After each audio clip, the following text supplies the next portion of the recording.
Good morning, Ram Ram ji. मैं गीता देवी, गीता वाटिका गोरखपुर से। आज शुभ सोमवार है, 8 जून।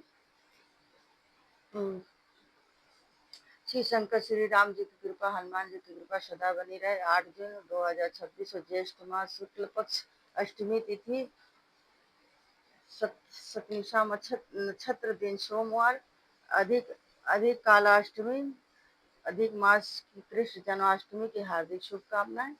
जय भोलेनाथ, जय शिव शंकर, जय शंभु, जय जय महादेव।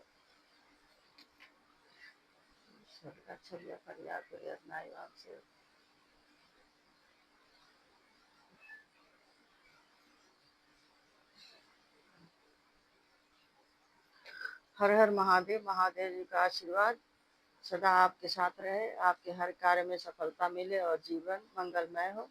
ओम नमः शिवाय। ओम नमः शिवाय। ओम नमः शिवाय।